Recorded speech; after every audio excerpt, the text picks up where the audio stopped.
India's number 1 varicose veins hospitals ఐబీసీను సంప్రదించండి. మీ నొప్పి లేని ప్రయాణాన్ని ప్రారంభించండి. నమస్తే రమ్మగారు. నమస్తే జయ. రమ్మగారు, ఆలోచనల్ని మనసుని అదుపులో ఉంచుకోవటం ఎలా? అసలు నిజంగా అవసరమా రమ్మగారు? అవసరమే. స్కాటర్డ్గా పోకూడదు కదా బుద్ధి జయ. మనం రకరకాల పనులు చేస్తాం. ఉదాహరణకి మనం పొద్దునుంచి అనుకో, నిద్ర లేవాలి, లేచాక ఒక 2 గంటల్లో ఆఫీస్కో ఉద్యోగానికో కాకపోతే చదువుకో వ్యాపారానికో ఏదో ఒక దానికి ఇంట్లో నుంచి బయటకు వెళ్ళాలి ఒకడు, లేదా ఇంట్లో ఉన్న ఆడమనిషే ఇంట్లో పనులు చేయాలి. అవి ఉన్న పిల్లల్ని స్కూల్కి పంపించాలి, భర్తను ఆఫీస్కి పంపాలి, తను కూడా ఎక్కడికో వ్యాపారం దేనికో దానికో చిన్నదో పన్నదో ఉద్యోగానికో పెద్ద ఉద్యోగానికో వెళ్ళాలి. దీనికి ఒక ప్లానింగ్ కావాలి కదా, ఎవరికైనా కావాలిగా. కావాలి. ఈ ప్లానింగ్ వ్యవహారం జనరల్గా అందరూ చేసుకునేది. ఆడవాళ్ళు ఏం చేస్తారు, ముందు రోజు రాత్రి ప్లాన్ చేసుకుంటారు రేపు పొద్దున ఏముండాలి అని. ఏది చేసుకున్నా చేసుకోకపోయినా ఇదైతే మస్ట్ రమ్మగారు. ప్లానింగ్కి ఖచ్చితంగా ఫోకస్ కావాలి. ఒట్టి ప్లానింగ్ చేస్తే ఏమయ్యాను, ప్లానింగ్ ఇంప్లిమెంటేషన్ అనేది ఒకటి ఉందా, అంతే. ఇంప్లిమెంటేషన్ కూడా ఫోకస్ కావాలి, అవునా? ఇప్పుడు ప్రతి నిమిషము ప్లానింగ్ ఇంప్లిమెంటేషనే కదా జయ. ఎప్పుడు రోజులో ఎంతసేపు మనం రికామీగా ఏమి చేయకుండా కూర్చుని ఉంటాం? అసలు మైండ్ అలా ఉండదు రమ్మగారు. లేదు, మనం ఉండలేము. ఇప్పుడు అస్సలు లేదు. ఖాళీగా ఉండటం, తాపీగా పనిచేయటం, ఎలాగోలాగా రోజు లాగటం అసలు ఇప్పుడు లేదు. మనకి ఎప్పుడు చిక్కిరి బిక్కిరిగా ఆలోచనలు మిసురుతూనే ఉంటాయి బ్రెయిన్లో. చిన్నదానికి చిన్నది, పెద్దదానికి పెద్దది. ఇప్పుడు ఈ వ్యవహారాల్లో వీటిల్లో ఒక సార్టెడ్గా ఉండేటువంటి, అంటే చిక్కు తీసినట్టుగా ఉండేటువంటి ప్లానింగు, సార్టెడ్గా ఉండేటువంటి ఇంప్లిమెంటేషను అవసరమే. లేకపోతే మనకి రోజు చాలదు. అవును, మనము సరిగ్గా ఉండలేం. ఇంకా చెప్పాలంటే జీవితంలో ముందుకు వెళ్ళలేం. సార్టెడ్గానే ఉండాలి మన వ్యవహారాలని. దీనికి ఆలోచన పరిపరి విధాల పోతుంటే సార్టెడ్గా నువ్వు ఎలా ఉంటావు? ఉండలేం కదా. ఆలోచన సూటిగా ఉండాలి, అప్పుడు వ్యవహారం సరిగ్గా వెళ్తుంది. ప్రతిరోజు, ప్రతి పూట, ప్రతి గంట, ప్రతి నిమిషము ఫోకస్ తప్పిపోకూడదు. కానీ పోతుంది. దాని లక్షణం అది. ఫోకస్ లక్షణమే తప్పిపోవటం. అది దీన్ని ఎప్పుడు దారిలో పెట్టాలి. అంటే చో చో చో అని తోలుతూ ఉండాలి. అది అంతేనా? మన బుద్ధి గుర్రం అనుకో, గుర్రాన్ని తోలినట్టు తోలాలి. గాడిదనుకో, గాడిదని తోలినట్టు తోలాలి. గేదె, ఆవు, దున్నపోతు, ఎద్దు ఇలాంటివి అనుకో, వాటిని తోలినట్టే తోలాల్సిందే. తోలటం అయితే మస్ట్ అంటారు. ఏదైనా, అది సింహమైనా ఏనుగైనా మన బుద్ధి దాన్ని తోలవలసిందే. మనిషి అన్నవాడికి ఇది తప్పదు. బద్ధకంగా కాసేపు ఉండొచ్చు, ఖాళీగా కాసేపు ఉండొచ్చు, అబ్బా అని ఏదో అలా ఫోకస్ మిస్ అయి ఉండొచ్చు. కాసేపే, లిమిటెడ్ పీరియడ్ అంటే రోజంతా కాదు, రోజు అసలు కాదు,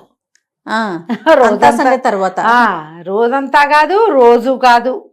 ఎప్పుడైనా ఒకసారి ఏమీ చెయ్యబుద్ధి కాకపోవటము, చెయ్యి వెదవ ఈ పనులన్నీ ఎవడు చేస్తాడు అని కాలు చాపేసేయటము అప్పుడప్పుడు చేయొచ్చు. ఏమంటారు, చీటింగ్ చేయొచ్చు మనం. కానీ చీటింగే చేసుకుంటూ ఉండకూడదు.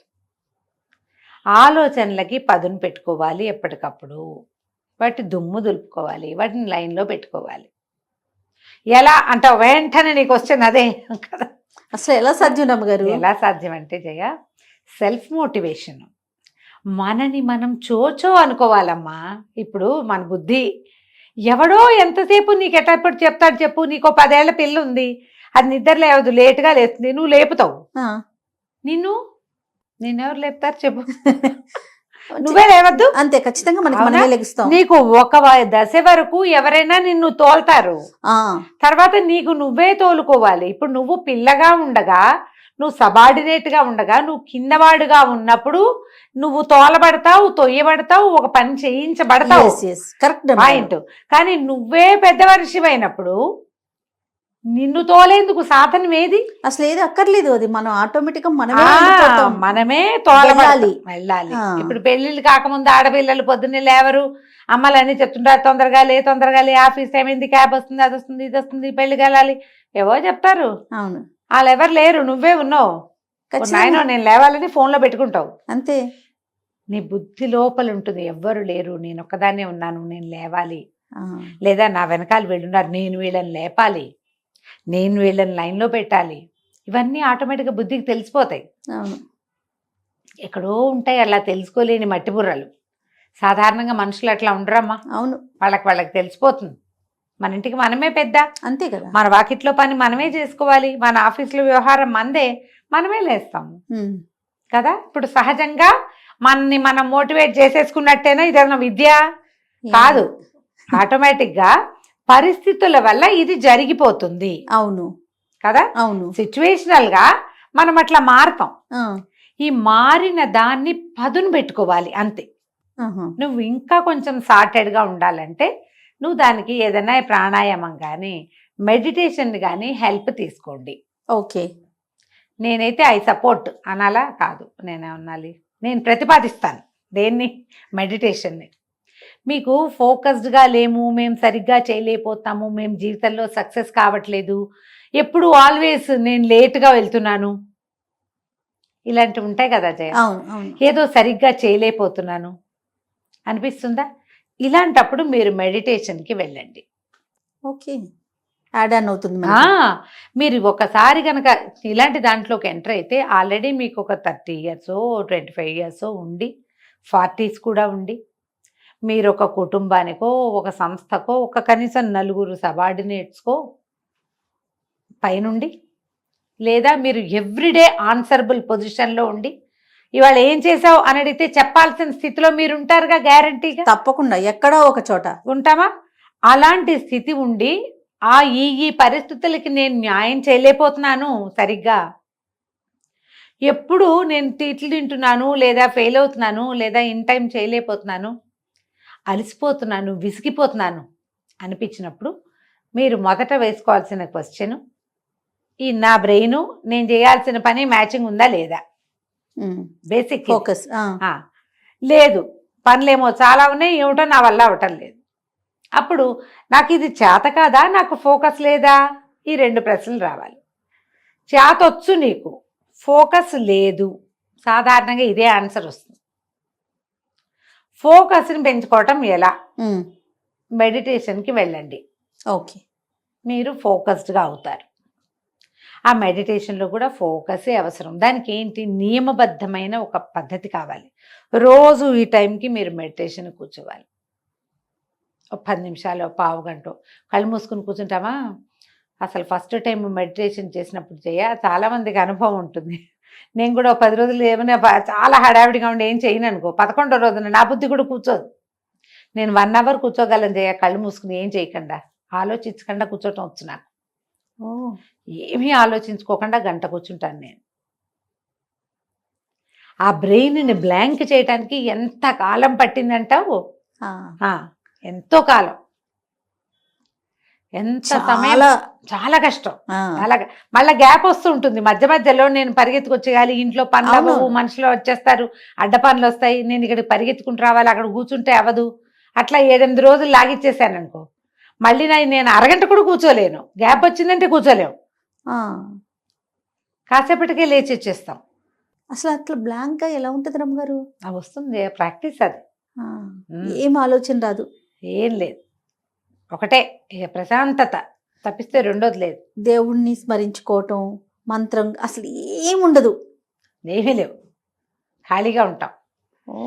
ఈ ఖాళీగా ఉండడానికి మీరు 1 నిమిషం ట్రై చేయండి, గంటలాగా అనిపిస్తుంది. అవునండి, కళ్ళు మూసుకుంటే నాకు గాబరా అయిపోయి అందరు పరిగెత్తేస్తున్నట్టు, ఏమిటో అయిపోతున్నట్టు, మనకే కాదు, నాకు కాదు, అందరికీ అలాగే అనిపిస్తుంది. మన చుట్టూతా ప్రపంచం అంతా పారిపోతున్నట్టు, మనమేమిటో ఇక్కడే బతుకుపోయినట్టు, అలాంటి భావాలు వస్తాయి, మొదట్లో వస్తాయి. మీరు ఇంతంతొద్దు, నేను గంట అని చెప్తున్నా మీకు. ఖాళీగా ఉంటే కూర్చుంటా గంట సేపు, మీరు అంతసేపు కూర్చోవద్దు, 10 నిమిషాలు కూర్చోండి చాలు. 10 నిమిషాల్లో మీకు 100 ఆలోచనలు వస్తాయి, ఏం పర్వాలా. 100 ఇంకెక్కువే వస్తాయి రమ్మగారు, ఏం పర్వాలా. కదలకుండా కూర్చోండి, కనీసం లేవద్దు. ఓకే. స్లోగా మీ బ్రెయిన్ ఈ ఖాళీదనానికి అనుభవించడం నేర్చుకుంటుంది, చాలా స్లోగా. నేనేం చెప్పటం లేదు, ఏది చెప్పను, మంత్రం లేదు, తంత్రం లేదు, నథింగ్ డూయింగ్. పాతవి ఒక 3-4 మెడిటేషన్స్ చెప్పాయి. నేను ఒక ప్లాన్ తోటి ఇది నేర్చుకున్నాను జయ, చెప్తా. అది కూడా చాలా కాలమైంది చెప్పి, ఇప్పటికి మధ్య కాలంలో చెప్పాల. స్టార్టింగ్ లో మనం బి పాజిటివ్ చేశాను చూడు, అప్పుడు చెప్పా. ఇప్పుడు మళ్ళీ చెప్తాను అదే సంగతి. ఇప్పుడు ఇక్కడ కూర్చున్నాం, మీరు ఒక చోట కూర్చున్నారు, ఏదో ఫెయిల్ అవుతాం, సరిగ్గా లేమో అలా అనిపిస్తుంది. కళ్ళు మూసుకోండి ఒకసారి. నేను మాట్లాడుతున్నప్పుడే మీరు కళ్ళు మూసుకొని ఆలోచన. నువ్వు కళ్ళు మూసుకో మొదట, నేను చెప్తాను విషయం. ఈ చిన్నప్పుడు నీకు ఒక 6-7 సంవత్సరాలు ఉన్నప్పుడు నువ్వు స్కూల్కి వెళ్ళే రోజులు గుర్తున్నాయా నీకు? ఉన్నాయి కదా. ఒకరోజు స్కూల్కి వెళ్తున్నప్పటి నువ్వు ఏమేం చేసుంటావో, వన్ డే ఏదైనా పర్టికులర్గా నీకు ఇంట్రెస్టింగ్గా ఉన్నదో, నీకు గుర్తున్నదో ఒకటి గుర్తు చేసుకుని నీతో నువ్వు నడవటం మొదలుపెట్టు చాలు. నువ్వు వెళ్ళు స్కూల్లోకి, ఎవరో కనపడ్డారు, వాళ్ళతో మాట్లాడతావు. ఏదో నచ్చింది స్కూల్లో, క్లాస్లో ఏదో అయింది, నీవు ఫస్ట్ ర్యాంక్ వచ్చింది, లేదా నీకే మార్కులు బాగా వచ్చినాయి, నిన్ను వెరీ గుడ్ అంది టీచరు. ఒక సంతోషకరమైన ఒక సిచ్యువేషన్, ఓ 10 నిమిషాలు పడుతుంది తాపీగా ఆలోచించడానికి, మెమరీ మళ్ళీ రీకలెక్ట్ చేసుకోవడానికి. అట్లా ముందుకెళ్ళి ఆ సంతోషాన్ని అనుభవించి కళ్ళు తెరు, అంతే.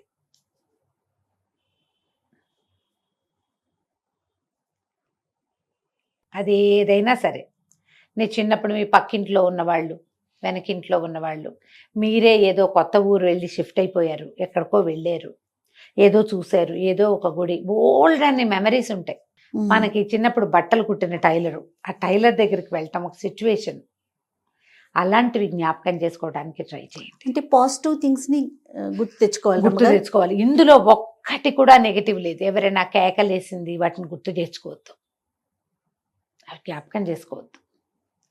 పరమ సంతోషకరమైంది. నేను నా ఫేవరెట్ థింగ్స్ కొన్ని నేను వియర్డ్గా ఉంటాయి, నీకు చెప్తూనే ఉంటాను, నీకు నవ్వొస్తుంది.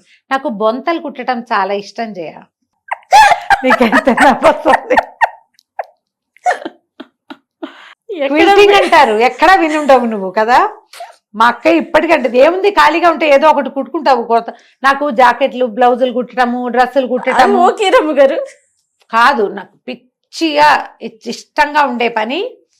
అసలు అది కుట్టడమే, దాన్ని సెట్ చేయటము, దాన్ని కరెక్ట్గా కుట్టడం, దాన్ని ఒక వస్తువుగా చేయటం ఫేవరెట్ థింగ్స్ లో అదొకటి నాకు. జనరల్ గా పాత చీరలు, మెత్తటి పంచెలు ఇవన్నీ కలిపి బొంతలు కుడతారు, అంతే. అది ఇష్టం రమ్మ గారు మీకు? కొంతమందికి అచ్చంగాయలు ఆడడం ఇష్టం ఉండదు, మామూలు గుంటలు ఆడడం ఇష్టం ఉండదా? ఉంటుంది. నిజంగా ఫేవరెట్ థింగ్స్ కొన్ని ఉంటాయి జయ. నాకు ఉంటే నేను ఉండటం తప్పు అనట్లేదు, కానీ ఇంత విచిత్రమైంది ఉండటం నాకు విచిత్రం కాదు, విచిత్రం అని అనడానికి దాన్ని వీల్లేదు అసలు.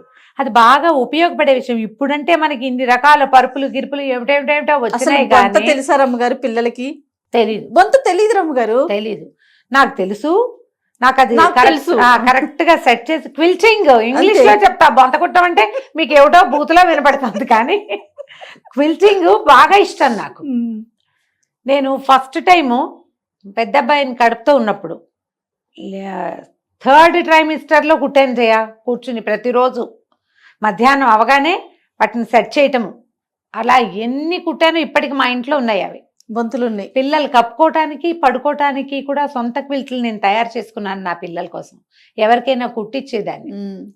మొన్నటి దాకా మావాడి ఇంత ఎత్తి ఎదిగేదాకా, వాడి 10th క్లాస్ దాకా నేను కుట్టినదే కప్పుకునేవాడు. శీతాకాలం అంతా పట్టు చీరలు, అన్ని పట్టు చీరలు. నాకు ఆ పని ఇష్టం. మూడ్ ఆఫ్గా ఉంటే నేను వెంటనే ఆ పని చేస్తాను జయ. సూపర్ రమ్మ గారు, నిజంగా. అసలు మొన్నటి దాకా ఒక 6-7 ఏళ్ల క్రితం దాకా ఎవరో ఒకళ్ళ పిల్లల కోసం గిఫ్ట్లు కూడా చేసి పారేసేదాన్ని. ఈ 6-7 సంవత్సరాల నుంచి చేయలే. అసలు ఈ మధ్య పిల్లలే తక్కువగా ఉన్నారు, చంటి పిల్లలు పెద్దగా లేరు. అదేలే. ఆ పిల్లల డైపర్లు కుట్టడం, పిల్లలకి కాటన్ డైపర్స్ కుట్టడం, అవి చాలా ఇష్టమైన పనులు నాకు. మీరు కూడా అలాంటి ఇన్వెంట్ చేయండి. మీకు మామూలుగా తెలియదు, ఇప్పుడు నేను చెప్తే ఇది వియర్డ్గా ఉంది కదా, కానీ మీరు ఆలోచించండి. ప్రతి వాళ్ళకి ఇలాంటిది ఒకటి ఉంటుంది. మీకు ఫోకస్ పోతున్నప్పుడు మీ చిన్నప్పటి నుంచి పెద్దగా మీరు ఎవరికి చెప్పక్కర్లేని ఫేవరెట్ థింగ్ ఏముందో ఆ పని చెయ్యండి. నేను గనక అది గుర్తు చేసుకుంటే దాంట్లోకి వెళ్తాను జయ, హ్యాపీయా, అసలు మామూలు సంతోషం కాదు. నేను కూర్చున్నది కూడా గుర్తుంది నాకు. నేను ఎందుకంటే జ్ఞాపకం చేసుకుంటా. ఉమ్, బాగా సంతోషపెట్టిన విషయాలు ఉంటాయి మనకి జీవితంలో. ఇది నేను ఎందుకు చెప్పాను ఇంత ప్రత్యేకంగా? అవునవును. దాదాపుగా 27-28 సంవత్సరాల క్రితం నేను ఎలా కూర్చున్నాను పెద్ద పొట్టతో, అదే గుర్తు. మరి ఒక కాలు చాపుకుని కూర్చుని 1 గంటన్నర 2 గంటల పాటు కింద కూర్చుని అన్ని పక్కల నుంచి జాగ్రత్తగా సెట్ చేసి, మా పెద్దక్కయ్య, మా అమ్మ బల్ల మీద కూర్చున్న మా అమ్మ, నా పక్కన అవతల ఒక పేము కుర్చీలో కూర్చున్న మా పెద్దక్కయ్య, ఫుల్ స్క్రీన్ ముందు మొత్తం ఫ్రేమ్ నా బ్రెయిన్లో. 100 సార్లైనా గుర్తు చేసుకుని ఉంటా దాన్ని నేను. 100 సార్లు కనీసం, ఇప్పటికీ ఇంకా ఎక్కువే. ఒక చంటి పిల్లాడు చిన్నవాడు, వాడికి పక్కన నిలబడి నీళ్లు పోసే సీను, అది కూడా నాకు గుర్తుంది. నాకు 5-6 ఏళ్ల వయసు అప్పుడు మా 4వ అక్కయ్య కొడుకు పుట్టాడు. చిన్న చెంబుతో నేను ఫస్ట్ టైం వాడికి నీళ్లు పోసింది అసలు ఎప్పటికీ బ్రెయిన్లో నుంచి పోదు అది నాకు. ఎంత పెద్దవాడు అయిపోయాడు, వాడికి కూడా పెద్ద పెద్ద పిల్లలు ఉన్నారు ఇప్పుడు. అవునవును, కొన్ని ఇన్సిడెంట్స్ కదా. అట్లా ఎంతమంది పిల్లలకి నీళ్లు పోసానో, నాకు దుఃఖము కష్టము వస్తే నేను అలా పాతవి తలుచుకుంటాను. ఫోకస్ పోతోందంటే అనిపిస్తే, మీరు ఈ మెడిటేషన్లో నేను వీటితోటే మెల్లిగా బ్రెయిన్ని ఖాళీ చేయడం నేర్చుకున్నాను జయ. బై ప్రాక్టీసే. ఆ ఒక్క సీన్ తప్పిస్తే ఇంకేం ఉండదు బ్రెయిన్లో. అదేదో నడుస్తుంది, దాన్ని చూస్తూ ఉంటా. క్రమంగా అది ఫేడ్ అయిపోతుంది, నేను కళ్ళు మూసుకుని ఉంటాను, అది వెళ్ళిపోతుంది. కాసేపే మనం దాని వెనకాల వెళ్తాం. మొదట్లో మనం దాని వెనకాలే నడుస్తాం. నేను ఎందుకు చెప్తున్నాను, పాయింట్ మీకు అర్థం అవడం కోసం. మనం మొదట ఆ సీన్ టు సీన్ మొత్తం చూస్తాం. మీకు చాలా ఇష్టమైంది అనుకో ఆ సంఘటన, 4 సార్లు 5 సార్లు తర్వాత అది మొత్తం దాంతో మీరు వెళ్ళరు. నేను బెట్ చేసి చెప్పగలను ఆ విషయం, నా అనుభవం ఇది. మనం దాంతో వెళ్ళాం, స్టార్ట్ చేస్తాం అది చూడడం. 1 నిమిషం అయ్యాక అది ఆగిపోతుంది అక్కడే, మన బ్రెయిన్ బ్లాంక్ గా అవుతుంది. అవ్వాలి, అప్పుడు అది ఫోకస్డ్ గా, అది ఫోకస్ కోసం ట్రై చేయటం ఆటోమేటిక్ గా ఆగకుండా మళ్ళీ ఇంకొక విషయం మీదకి వెళ్ళింది అనుకోండి, వెళ్ళనివ్వకూడదు. అందుకని మనం ఒక్క సీనే తీసుకోవాలి. అవును, పాత స్నేహితులను తలుచుకోవడం, మీకు విసుగ్గా ఉన్నా భయంగా ఉన్నా దీన్ని వాడుకోవచ్చు. నాకు మీరు బొంత కుట్టడం అనే విషయం నవ్వొచ్చిన విషయం అయితే, కానీ అది ఎంత రిలాక్సేషన్ కదా. అవును, ఆ రోజున మీరు ఎలా కూర్చున్నారో కూడా మీరు గుర్తు చేసుకుంటున్నారంటే అది ఎంత బ్రెయిన్ లో ఉండిపోయింది. బహుశా అమ్మ ఉండటం వల్ల. అమ్మ మా పెద్దక్కయ్య గారి ఇల్లు మొత్తం పేమ్ కుర్చీలు, ఆ కుర్చీల్లో వేసిన కుషన్స్ తో సహా కనపడతాయి. అక్కయ్య కూర్చోటము, ఒక పెద్ద ఇనప కత్తెర, ఇంత పెద్ద కత్తెర. మా అక్కయ్యకి అప్పటికే బ్యాక్ పెయిన్, గట్టిగా టకటక కత్తిరిచ్చేది కాదు. ఎక్కువసేపు కత్తెర హ్యాండిల్ చేస్తే బ్యాక్ పెయిన్ వచ్చేది. అందుకని కత్తెరలు హ్యాండిల్ చేసేవాళ్ళం మేమే.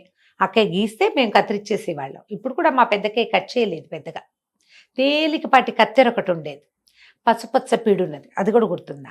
మా వాడు ఎక్కడో అక్కయ్య గారు ఢిల్లీ నుంచి తెచ్చాడు. దాన్ని అక్కయ్య వాడుకునేది, మేము ఈ పెద్ద కత్తెరే వాడేవాళ్ళం. అక్క కట్ చేయాల్సిన పని లేకుండా. నాకు సున్నితమైన పని బాగా రాదు జయ, నా తరహా అది. నైస్ పని కాదు నాది, బలమైన పని. ఇవి తెలివిగా బలంగా చేసే పనులు, ఈ బొంతలు కుట్టడం లాంటివి. ఎంత అది దానికి ఎంత చక్కగా అమర్చాలి వాటిని అన్నిటినీ. అవి అమెరికా కంటే సాదావే అప్పుడు మేము కుట్టినవి. ఎక్కడికక్కడ టాకా వేసి దాన్ని కదలకుండా ఉంచాలి. 6-8 కలపాలి కదా పొరల్ని ఒకేసారి టాకా వేయటం. అవును, ఒకేసారి టాకా వేయటం, టాకాని ఇట్లా ముడేయటం. అవి ఇవన్నీ ప్లాన్డ్ గా చేసే పనులే కదా. అలాంటివి వచ్చేవి నాకు. చిన్న ఎంబ్రాయిడరీ, నీట్ కాదు ఎంబ్రాయిడరీ వచ్చు, కానీ మా పెద్దక్కయ్య వాళ్ళు కొంచెం నీట్ పని, చాలా అంటే ప్రొఫెషనల్ కుట్లు వాళ్ళవి. మంది అంత కాదు, బొంత కుట్టని ఎక్కిరిచ్చేవాళ్ళు. కరెక్ట్గా అదే పని అనమాట. మీరు ఆలోచించండి. ఇప్పుడు నేను ఇంత మాటలు ఎందుకు చెప్తున్నానంటే, ఈ రోజున మనకున్న ప్రెషర్స్ కానీ, మన మనసు పరిపరి విధాలుగా పోతూ ఏం చేయాలో తెలియని స్థితి మనకి ఎక్కువగా ఉంది. ఎందుకంటే మనకి మనుషులు లేరు. ఇంత సమూహం ఉన్నా మనం వాళ్ళతో షేర్ చేసుకోలేకపోతున్నాం.